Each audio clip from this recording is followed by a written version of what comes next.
Habari. Sasa tunapozungumzia mfumo wa sauti, maanake tuna upande wa input, tuna sehemu ya uchakataji wa sauti ambayo ita processing sections, na eneo lingine ni upande wa output ambayo kuna speakers onda kwenye live streams.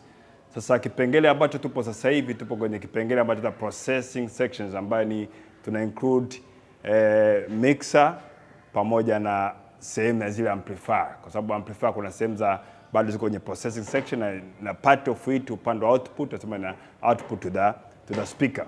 Na tumetumia, tukija kwenye mixer tumeamua kuchagua kile Behringer Wing ambayo inaitwa personal mixing console. Why this one? Unajua ndugu wadau, Behringer Wing ina kitu kimoja very unique sana, na tumeamua kutumia hapa kwenye project ya CCT UDSM. Ina tofautisha kati ya chanzo, tunasema source and channel. Sasa channel hapa tunasema ni virtual channel. Sio kwamba lazima ziwe feda, ni channel ambazo zipo kimtandao. Kwa hiyo namba moja una define kwanza source yako ni nini. Source inaweza kuwa ni microphone, vifaa vyote ambavyo unaviingiza ndani ya hii mixer, vyote tunaviita source. Kwa mfano digital stage box DL32 ambayo tunayo moja ndani na nyingine nje, zote zile tunaziita ni sources. So you define the sources. Mic unaidefine kwanza, kama inahitaji phantom power, utaipa phantom power, kila kitu inakuwa separate. Lakini baada ya kudefine source mic moja, unaweza ukaamua sasa uipeleke kwenye channel gani. Kwa channel inakuwa iko empty, ukaassign mic moja kwenye channel hata 7 na ukafanyia processing tofauti tofauti. Kwa this is the power engine iliyoko ndani ya hii Behringer Wing. Lakini pia kitu kingine pia kwamba zile source unaweza kazipa tu namba kwamba okay, stage box iliyoko ndani ya kanisa na ile iliyoko kwenye server room ipi ianze kwenye channel 1 2 3, alafu na nyingine namba gani endelee 4 5 7. So you arrange the way you want. Kwa hiyo tunaposema kwamba ili mfumo uwe thabiti, lazima kuhakikisha kwamba garbage in garbage out. So the processing unit should be high fidelity, lazima kuhakikisha kwamba inatoa sauti ambayo ni nzuri, ina represent exactly ile sauti ambayo imekwisha kuingia. Kwa hiyo hapo unaweza ukasave majina yako, mfano kama ni pastor tayari ukasave pastor nani, ukasave jina, kila kitu kaipa nakala exactly kila kitu kwa kiname na ukasave.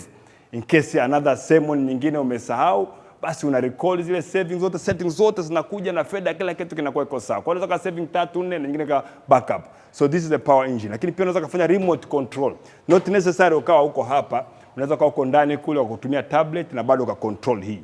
Lakini pia unaweza kama kwa rekodi njia zote 48. Hizi 48 ziko stereo. Ukazirekodi kwa kupitia USB yako ambayo ndio hii hapa, ka connect kwenye computer.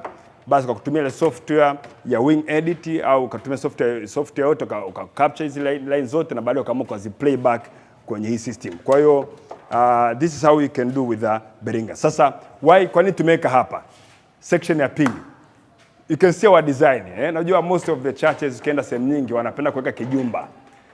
Guys, there is a physics of sound. Unapoweka kijumba kikakufunika, kuna kitu kimoja inaitwa the principle of Hesmon resonators. Ndani ya zile kuta kule tayari unatengeneza acoustics tofauti na ile ambayo watu wanaisikia. Kwa hiyo mara nyingi unamsababisha ule sound engineer anakanganyika, anashindwa kujua kwamba hii sauti ndio ile anaisikia. Kwa hiyo ukienda maeneo mengi kwenye vijumba, you do your personal research. Utakuta mtu anatoka kwenye kile kijumba anakaa pembeni, anasikiliza kwanza kwa pembeni, alafu anakuja kuchanganya. Sasa uzuri wa CCT UDSM, wapo watu ambao ni wasomi, na nilipoeleza ya concept walikubali kwa tukaondoa completely kabisa. Hapa hamna kijumba hapa. Na tumetumia the personal designing. Okay? Of course ni develop prototype, lakini kamtumia engineer ambaye naye pia yuko ndani ya chuo kikuu cha Dar es Salaam Bobezi, anaitwa engineer Duduye. Ninamshukuru Mungu niko na engineer Duduye from the University of Dar es Salaam. Huyu yuko hapa, na nilipoitengeneza hii designing nikamkabidhi, amefanya beyond my design. So I would like to appreciate for your works here at the CCT UDSM. Your work, as you see, it is very fantastic. Yeah, it's good. You get my point? Yeah. Na hii tumefanya renovation kwenye upande wa mifumo ya sauti. Sasa engineer Duduye, most of people wanapenda hivi jumba naweka pale nyuma pale kabisa kwenye ukuta. Okay. Lakini the kanuni ya sound tunasema hivi kwamba kuna kitu kinaitwa stand wave ratios. Kwenye mara nyingi kwenye ukuta panakuwa pana high pressure. Kwa nini kunakuwa na high pressure? Kwa sababu zile chembe za hewa hazina distance kubwa ya kumove. Kwa unakuta mtu akimixing akiwa kwenye ukuta hawezi kusikia vizuri. Kwa at least hapa ni it's the best. It's the best kwa sababu mfumo ambao tunaotumia hapa ni mfumo wa line array. Kwa mtu akikaa hapa na sikio lake liko wazi, anaweza vizuri ku control sound. Kila anachosikia kule chini asiwaumize, kikaa sawa. Thanks Engineer Dudie for implementing the designing. Kwa meza ambayo ni nzuri, ni mninga kama unavyoona. Welding yake iko very professional. Kuna alcohol bond, space tumetumia kidogo tu kama unavyoona. Space yetu ni hapa almost kama 1.2 mita kutokea kwenye boundary hapa.